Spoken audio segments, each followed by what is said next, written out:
I'm coming on today to show you this adorable self-finishing bag and how to finish your needlepoint piece that can fit in the front pocket. What I love about this bag is that it's casual, it's fun, and this piece can be taken out and exchanged with something else. And because it's such an easy and fast self-finish, you can make so many of these little canvases to put in the pocket of your bag. First things first, I want to show you what you're going to need in order to do this self-finish. So this is a canvas, actually, it's the Syracuse S. I've made it for a friend because my friend told me that that PVC bag is perfect for going to the stadium when she goes to watch games. She sees a lot of people with them, I guess, so it makes it easy to check your bag.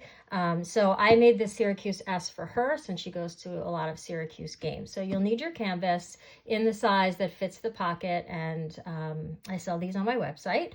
So you will also need a scissor, of course. I give you a little bit of extra for the backing fabric, so you'll need a scissor to trim it. You will need the self-finishing kit. It comes with the backing board. It also comes with that adhesive canvas fabric that goes on the back. You will need some quilting clips, and I can link these below. You can get them really any crafting store or even on Amazon. And you will need some glue. So I use the tacky glue. I highly recommend this one that stands flat. You can easily, once you have it open, you don't have to snap it closed. So as you're using it, you can rest it in and easily take it out, and you don't have to shake down the glue. It might be a little bit more expensive, but it is totally worth it. I will also link this. But you can use other glues. If you're a hot glue gun person, you can use that. You can use E6000. I like the tacky glue because it doesn't get clumpy, and I find that using the hot glue gun can sometimes get a little bit you know, like clumpy, and then it doesn't look quite as good on the back of your piece. The first thing you're going to do is trim your canvas. So I would say leave about 1 inch of canvas all the way around. You're going to be gluing the canvas to the back. And I know that needle pointers get a little bit funny about finishing with glue. What I would say to that is that this is not an heirloom piece. This is designed to be a fun, easy, quick finish and an interchangeable canvas for your bag.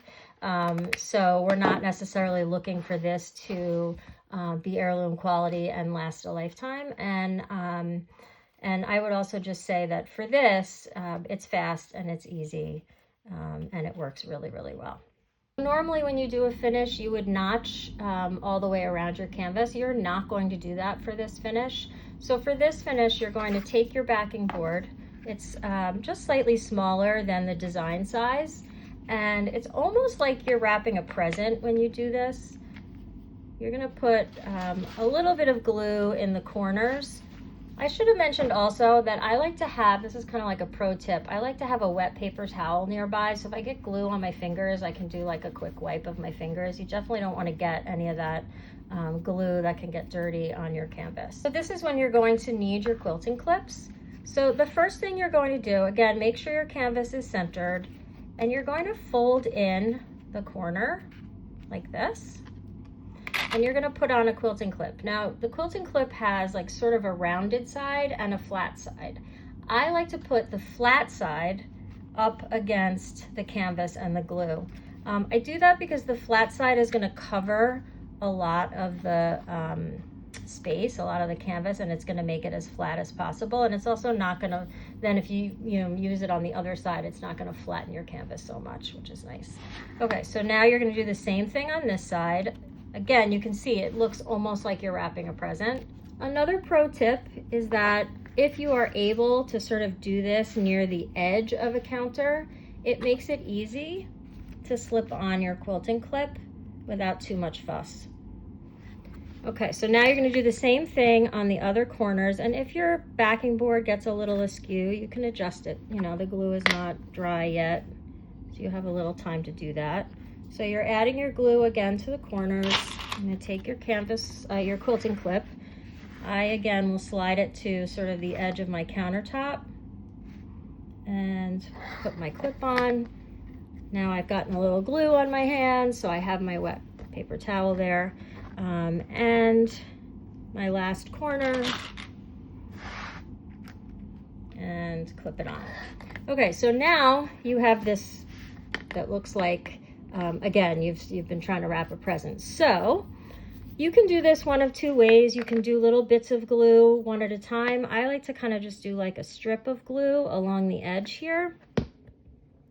And then, again, you're gonna fold your canvas like you're wrapping a present. Now, when you do that, you're gonna notice you're kind of covering this corner clip.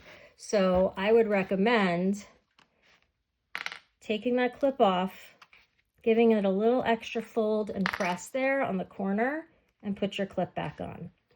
All right, and then you're gonna wanna do the same thing here. Okay, give it a little extra tuck in and fold, so you're gonna have a tight corner, and you're gonna put that clip back on.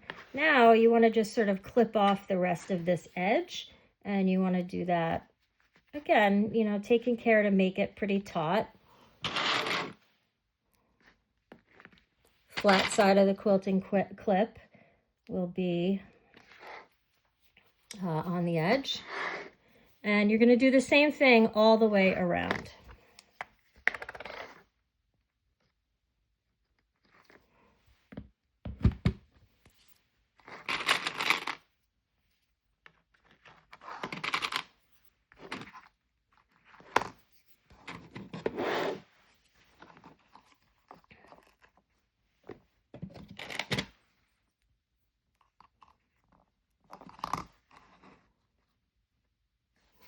Okay, so now it should look like this. You have it clipped and glued all the way around. You have some nice tight corners that you really tucked in as you were clipping. If you flip it over on the other side, you can see that you've got your canvas and it looks really nice. You can look at the corners, check them. If there's anything that you don't like, the glue isn't dry yet, you can give it an extra tuck. But right now, the next step is to wait for this to dry. If you're impatient like me, you could get a little fan or a blow dryer, and it'll dry up pretty quickly. The next step is to remove the clips, and you want to do that before it gets like too dry and hardened, because that's just going to make things a little bit more bumpy on the back of your piece, and you don't want that. Okay. The next thing you want to do is get your backing fabric, and you're going to just peel off the corner. You're not going to take the whole backing paper off because that would become like a sticky mess. You're going to just kind of peel off this top part. It's very sticky, so you kind of want to like round it over the top like that.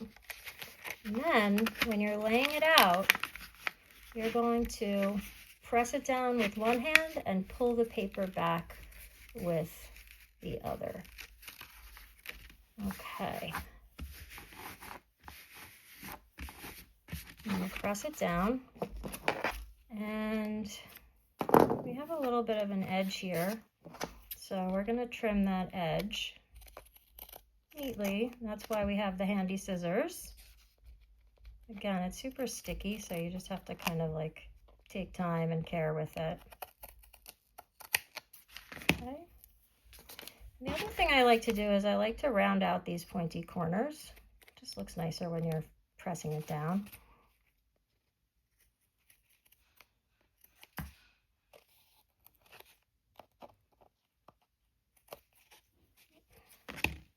Sometimes it gets stuck on the scissor. You got to pull that off.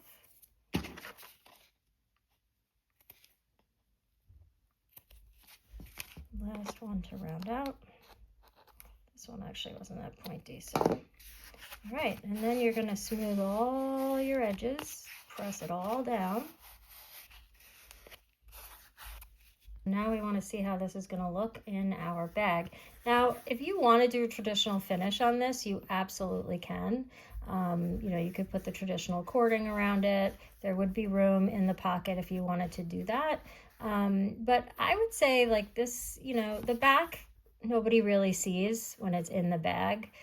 It's not like an ornament where the backing fabric is often beautiful and you want people to see it. It's not really like that. This is more just so that it looks finished on the back when you slip it in the bag. So it doesn't really have to be that like kind of professional corded finish unless you want it to be. We are going to slip the canvas in the bag. And there it is. Voila, a great looking stadium bag. And do you see what I mean about the back? Once you have things in this bag, no one's really going to see the back of this. So it just has a nice sort of polished, finished look, but it's not necessary for it to be all corded and everything unless you want it to be. And then that's totally fine. There is a little bit of room around each side if you want to do that. But I think this is just such an adorable stadium bag. I hope you like it. I'm going to link everything down below. And you can always reach out to me if you have any questions.